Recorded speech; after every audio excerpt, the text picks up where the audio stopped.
बिस्मिल्लाहिर्रहमानिर्रहीम। अस्सलामुअलैकुम। ज़ायक़ा पकवान 786 में आपको खुश आमदीद कहती हैं। अल्लाह ताला आपको और आपके वालिदैन को भरपूर सेहत के साथ लंबी उम्र अता फरमाए, आमीन सुम्मा आमीन। तो व्यूअर्स, कैसे हैं आप सब? उम्मीद करती हूँ आप सब खैरियत से होंगे। आज हम आपके साथ रेसिपी शेयर कर रहे हैं गुलगुले। तो ठीक है, हम गुलगुले की रेसिपी शेयर करेंगे। रेसिपी अच्छी लगे तो लाइक और शेयर ज़रूर कीजिएगा। तो चलिए रेसिपी शुरू करते हैं। शीरा हमने पका लिया, पका के हमने ठंडा कर लिया। यहाँ पे हमने आटा ले लिया गुलगुलों के लिए। तो ये वही आटा है जो हम रेगुलर जो घर में इस्तेमाल करते हैं, जिसकी रोटियाँ बनती हैं। ठीक है, बहुत वाइट आटा इसके लिए नहीं इस्तेमाल करना है। देखिए यही वाला आटा, बहुत फाइन आटा भी नहीं लेना है, ना मैदे का इसमें इस्तेमाल करना है।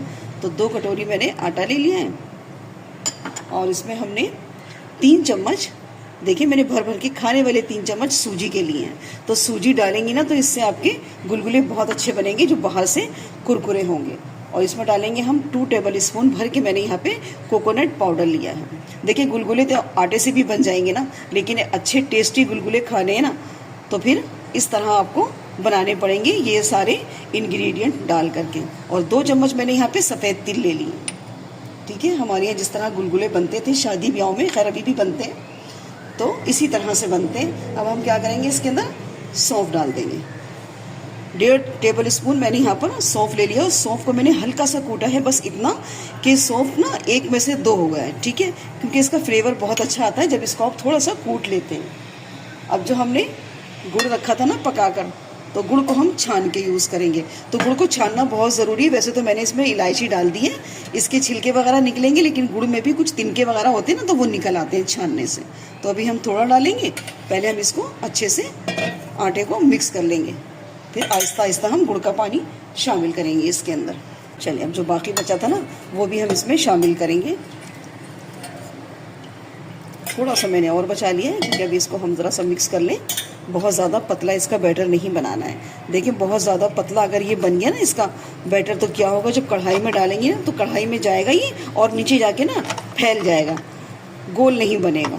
तो इसको ज़्यादा पतला हमें नहीं करना है। अभी भी मुझे पानी कम लग रहा है। अब मैं क्या करूँगी, सारा जितना भी गुड़ का पानी था वो मिला लूँगी, और ज़रूरत पड़ी तो हम अलहदा से सादा पानी इसमें मिला लेंगे। थोड़ा सा पानी हम इसमें और डालेंगे। अब हमने इसको अच्छे से मिक्स कर लिया। अब मैं क्या करूँगी, इसको हाथ से अच्छी तरह से मैं इसको मिक्स करूँगी, क्योंकि मुझे हैंड बीटर से समझ में नहीं आता। जब तक हाथ से ना गुलगुलों को आटा ना गूंदा जाए या फेंटा जाए तो अच्छा नहीं लगता। तो इसको हटा देती हूँ। अब मैं इसको हाथ से बहुत अच्छी तरह से गूंदूंगी, क्योंकि इसमें हमने ना जो सूजी मिलाई है ना, तो हम इतना पतला रखेंगे कि जब हम इसको आधे घंटे रेस्ट पे रखें ना तो सूजी हमारी फूलेगी, तो अच्छे से हमारा जो आटा है वो सेट हो जाएगा। इसी तरह से गुलगुलों का आटा देखिए हाथ से ही फेंटा जाता है। तो मैं इसको फेंटती रहूँगी कम से कम 2 से 3 मिनट। जितना आटा आप फेंटेंगी ना तो क्या होगा, गुलगुले अंदर से सॉफ्ट बनेंगे, जालीदार बनेंगे। तो इसको मैं 2 से 3 मिनट को अच्छी तरह से इस तरह से मैं आटे को फेंटूँगी।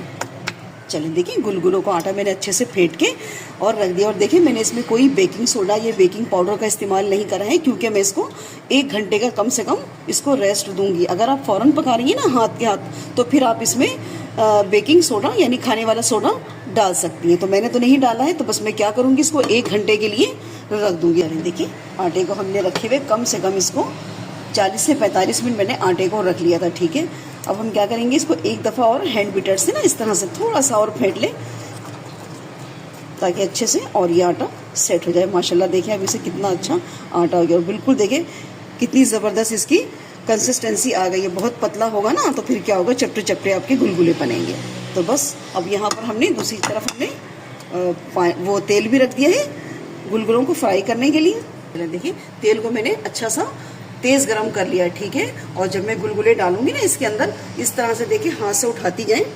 ये देखें, जितने बड़े बड़े गुलगुले बनाने हैं इस तरह हाथ से उठाती जाएं। देखिए मैंने हल्का सा हाथ में ना पानी लगा लिया। क्या होगा, जल्दी से गुलगुले जो है पानी में स्लिप हो जाएंगे, हाथ से चिपकेंगे नहीं। बिस्मिल्लाहिर्रहमानिर्रहीम, इस तरह से देखें। और मैंने ये वाली पतीली रख ली है भाई, क्योंकि कढ़ाई में बहुत ज़्यादा तेल लग जाता, और जब तक ना ये गुलगुले डूबे नहीं ना तेल के अंदर तो गुलगुले गोल नहीं बनते। तो मैंने इसीलिए रख ली। इसमें पानी भी हमारा तेल भी हमारा इसमें कम लगेगा। बस तो 4 से 5 गुलगुले ही मैं इसमें डालूंगी, जितनी इसमें स्पेस है। बस इसे 1.5 मिनट तक मैं इसको छोड़ूंगी नहीं, उसके बाद मैं इसको पलट पलट करूँगी। देखिए मैंने आँच को ना लो टू मीडियम पे कर दिया है। ठीक है, अब पता है क्या होगा उससे, क्या होगा कि अंदर तक के ना गुलगुले हमारे अच्छे से सिकेंगे, वरना तेज़ आंच पे ऊपर से फ़ौरन डार्क ब्राउन हो जाएंगे और अंदर से कच्चे रह जाएंगे। तो इसलिए आंच को डालने के बाद ना थोड़ा सा आंच को कम कर दें। अब मैं इसको इसी तरह से अलट पलट करती रहूँगी, हल्के हल्के घुमाकर। ये देखिए कितना अच्छा से कलर आना शुरू हो गया है। और बिल्कुल आसान सी रेसिपी है, घर में आपके जो चीज़ें होती हैं सबके किचन में मिल जाती हैं ये सब चीज़ें, और जब दिल चाहे बना लें। कुछ ज़्यादा इसमें इतना वो भी नहीं है काम धाम कि बहुत ज़्यादा कुछ आपको खर्च करना पड़ेगा या बहुत मेहनत करनी पड़ेगी, बस झटपट बन के तैयार हो जाते हैं। देखिए अच्छा सा इस पर कलर आ गया, ये देखिए ठीक है। अब हम क्या करेंगे, बस यहीं पे इसको निकाल लेंगे, वरना क्या होता है गुलगुले रखने के बाद ना बहुत डार्क कलर आ जाता है, बहुत काले काले से लगने लगते हैं। तो बस मैं यहीं पर इसको अब उतार लूँगी।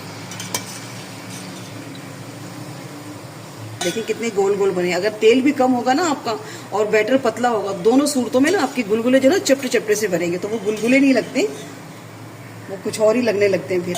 तो देखें बस अब मैं सारे गुलगुले ना इसी तरह से फ्राई कर लूँगी। आखिरी बैच में गुलगुलों का फ्राई कर रही हूँ और हमने सारे गुलगुले इसी तरह से फ्राई किए हैं। माशाल्लाह देखिए बगैर बेकिंग पाउडर और बगैर बेकिंग सोडे के कितने प्यारे और कितने गोल गोल से फूले फूले गुलगुले बनके तैयार हुए हैं। झटपट रेसिपी है ये। तो मैं एक क्या करूँगी, आपको तोड़ के भी दिखाती हूँ। चलें देखिए तोड़ के भी दिखा देती हूँ मैं। ये देखिए माशाल्लाह ऊपर से कितने क्रिस्पी बने हैं और अंदर से कितने सॉफ्ट हैं। अगर इसी को आप चीनी में बनाएंगी ना तो ऊपर से भी गुलगुलों का कलर जो है ना थोड़ा सा बहुत लाइट आता है, यानी कि सफ़ेद आता है, लेकिन गुलगुले क्या है, गुड़ में ही खाने में टेस्ट आता है। तो बस आज की रेसिपी हमारी तैयार है। रेसिपी अच्छी लगे तो लाइक और शेयर कीजिएगा, और चैनल पर नए हैं तो चैनल को भी सब्सक्राइब कर लें। मिलते हैं नेक्स्ट वीडियो में एक नई रेसिपी के साथ। अल्लाह हाफिज़।